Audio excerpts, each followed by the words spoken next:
Oke, kita akan mempelajari tentang sistem produksi usaha kerajinan dari bahan limbah berbentuk bangun datar. Kali ini pada materi prakarya kelas 11 untuk program MIPA dan IPS. Disampaikan oleh saya, Yoti, saya guru SMA Negeri 7 Palangkaraya.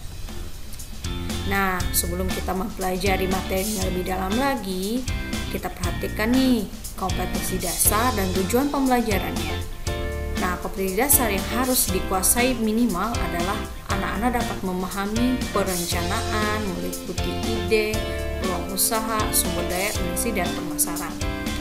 Kemudian keterampilannya, anak-anak dapat menyusun perencanaan, kemudian mempraktekkannya untuk membuat bahan kerajinan atau hasil kerajinan dari limbah berbentuk bangun datar. Nah, tujuan pembelajarannya karena di sini kita mempelajari tentang sistem produksinya, maka diharapkan peserta didik untuk pertama kali bisa mengidentifikasi potensi kerajinan dari bahan limbah berbentuk bangun datar di wilayah setempat. Kemudian memahami limbah berdasarkan asal mula, kemudian berasal dari asal wilayahnya. Ketiga, saya dapat membuat perencanaan usaha kerajinan dari bahan bentuk bangun datar. Nah, yang kita pelajari adalah potensi kerajinan dari bahan limbah berbentuk datar. Yang kedua, aneka produk kerajinan dari bahan limbah berbentuk bangun ruang. Fungsi produk kerajinan dari bahan limbah berbentuk bangun datar. Ini kita koreksi ya, bangun datar ya. Kemudian tahapan produksi kerajinan limbah berbentuk bangun datar. Nah, sebelum kita mempelajari bagaimana potensinya, kita harus pahami dulu apa sih yang dimaksud dengan limbah berbentuk bangun datar. Nah, limbah sendiri itu hasil dari proses produksi secara domestik, baik itu limbah rumah tangga maupun di industri. Nah, limbah berbentuk bangun datar adalah limbah yang memiliki sisi panjang dan lebar sehingga tidak mempunyai ruang. Limbah berbentuk bangun datar dapat berupa bidang berukuran seperti lingkaran, segi empat, segitiga, dan bangun tidak beraturan. Nah, akan kita bahas pertama lagi adalah potensi kerajinan dari limbah berbentuk bangun datar. Limbah adalah suatu bahan yang terbuang dari aktivitas makhluk hidup sehari-hari. Limbah dihasilkan dari suatu proses produksi baik industri maupun domestik rumah tangga. Dari asal mulanya, dari mudah atau tidaknya untuk terurai, limbah dibagi menjadi dua, yaitu limbah organik dan anorganik. Limbah organik bisa diuraikan dengan mudah, artinya dia mudah membusuk, misalnya kulit buah, kertas kardus, kemudian kulit kerang, tempurung kelapa, sisik ikan, dan lain-lain.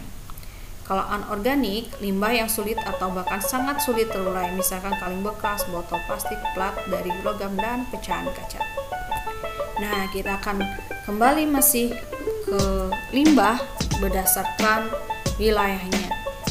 Nah, limbah berdasarkan wilayah dibagi menjadi 4. Yang pertama adalah daerah pesisir, pantai laut, misalnya cangkang kerang, sisik ikan, tulang ikan, dan tempurung kelapa.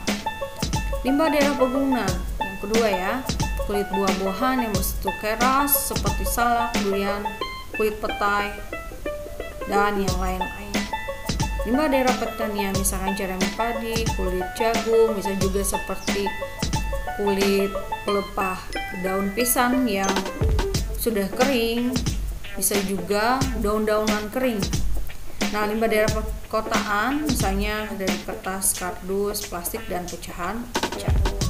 Oke, kita lanjut ke kedua, aneka produk kerajinan dari bahan limbah berbentuk bangun datar. Kerajinannya dapat dibuat berupa kain perca yang dapat dimanfaatkan di tempat meja, pelepah daun pisang yang kering yang bisa dibuat menjadi bentuk-bentuk lain. Nah, secara lengkapnya kita bahas berikut. Produk kerajinannya yang pertama dari kain perca dapat dibuat menjadi taplak meja, kemudian ini kayak set ya, yang contohnya. Kemudian dapat dibuat menjadi dompet dan hal yang lain, tas juga ya bisa dibuat, disusun-susun ya jadi lebih bagus. Kemudian kerajinan dari limbah kaca, misalnya dibuat menjadi vas bunga, kemudian hiasan dinding dan hiasan yang lain. Nah, dari limbah plastik. Nah, plastik ini kan sudah serai dan termasuk limbah organik ya. Sehingga hal yang paling tepatnya adalah didaur ulang kembali. Nah, sebagai contoh kan plastik banyak nih, dari bungkusan makanan, dari bungkusan minuman, jadi juga dari sedotan. Nah, salah satu contohnya kalau misalnya tempat minuman bisa dibuat jadi keranjang belanja. Dan tas nih, seperti contoh ini adalah tas dari bekas bungkusan minuman kopi, bisa dijadikan bunga, misalnya dari sedotan gitu ya, dibuat jadi bunga, atau dari bekas botol minuman bisa dibuat jadi vas bunga, bisa juga dibuat jadi tempat pensil gitu. Kemudian kerajinan dari limbah kertas. Nah, biasanya diolah dari kertas bekas, kemudian dari koran, dari majalah, dibuat menjadi kerajinan, bisa seperti tempat tisu, kap lampu, bisa jadi keranjang buah, tempat pensil, bingkai foto, hiasan dinding. Nah, contohnya kayak gini nih, ini tempat pensil, tempat alat tulis, atau keranjang. Ini satunya keranjang. Kemudian yang berikutnya adalah dari kardus bekas, kemudian dari sisik ikan, dari jerami, dari pelepah daun pisang. Nah, masing-masing ini bisa dibuat menjadi, kalau kardus bisa menjadi hiasan dinding, bisa dibuat kap lampu, bisa menjadi celengan, tempat rak buku.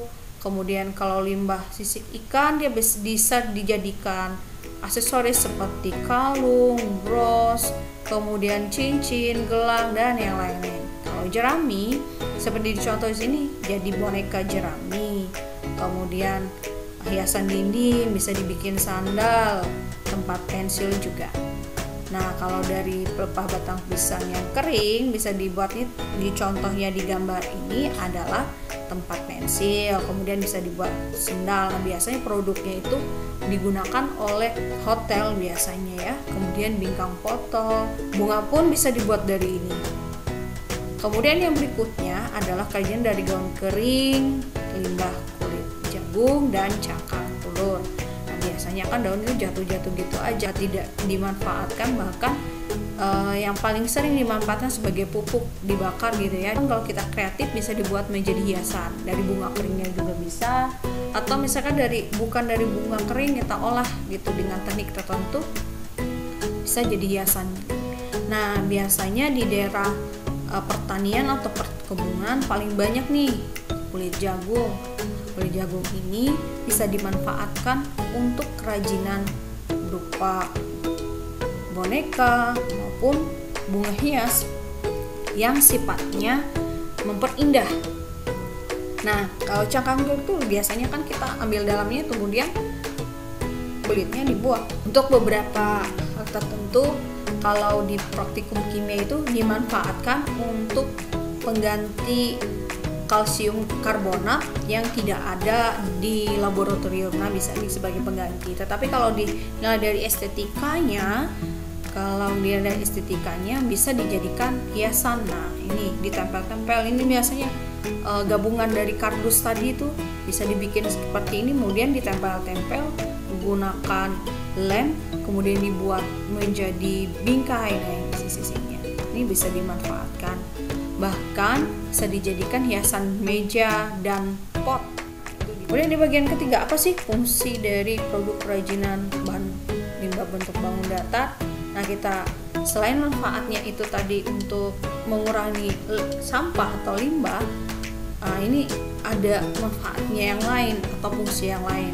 Nah, dibedakan menjadi dua, yaitu karya kerjaan sebagai benda pakai dan fungsi kerajinan sebagai benda hias. Nah, kita bahas. Nah, kalau kerajinan sebagai bentuk benda pakai, kerajinannya digunakan alat wadah. Nah, seperti tadi tempat pensil, tempat buku, kemudian yang lainnya itu seperti dari kardus dan semacamnya, keranjang, kemudian tas belanjaan, itu adalah fungsi kerajinan sebagai benda pakai, atau sebagai pelengkap busana, kerajinan sebagai benda hias yang memiliki nilai estetika atau sebagai hiasan estetik. Contohnya tadi kaca, bunga dari kulit jagung, dan kalung dari sisik ikan. Nah, sama seperti tadi yang sifatnya untuk memperindah, seperti dari daun kering tadi tuh sama bunga kering. Nah, yang keempat adalah tahapan produksi kerajinan limbah bentuk bangun datar. Yang pertama, pengolahan bahan. Nah, pengolahan bahan itu kita perlu perhatikan bahannya yang dipersiapkan apa, apakah dia dari bentuknya, apakah dari asal mulanya. Nah, biasanya kalau dia organik kita perlu perhatikan, perlu ada pengawetan. Kemudian tahap pembentukan. Yang pembentukan itu artinya misalnya kita membentuk menjadi produk tertentu. Kalau misalnya kita buat dari bunga jadi bunga, berarti artinya ada proses pengguntingan seperti kulit jagung ya. Apa yang kita gunakan, apakah ya dia dianyamkah atau kemudian dirangkai, kemudian direkatkan dengan bentuk lem. Kemudian tahap perakitan. Nah, perakitan itu adalah mana persiapan tadi sudah dilakukan, sudah pengguntingan, kemudian kita rakit atau kita bangun atau kita satukan dengan menggunakan lem, paku, benang, tali atau teknik ayaman tertentu. Nah, kalau misalnya membuat dari pelepah daun pisang itu kan kita anyam ya, bagaimana prosesnya. Kemudian tahap finishing itu tahap akhir dalam proses produksi yang dilakukan sebelum pengemasan. Artinya di sini pengelusan, lapisan, perapian, diberikan cat atau tidak. Tujuannya ya supaya menarik tadi. Yang terakhir adalah pengemasan produk. Nah, pengemasan ini tujuannya untuk mencegah terjadinya kerusakan. Biasanya diberikan pembungkus, kemudian perlu juga dipilih beberapa jenis bahan, apakah dia termasuk kertas atau kayu, nah, agar nanti saat proses distribusinya tidak terjadi kerusakan. Sekian pembelajaran kita kali ini tentang sistem produksi kerajinan limbah berbangun datar. Sampai bertemu pada pertemuan berikutnya. Terima kasih. Jangan lupa like dan subscribe ya.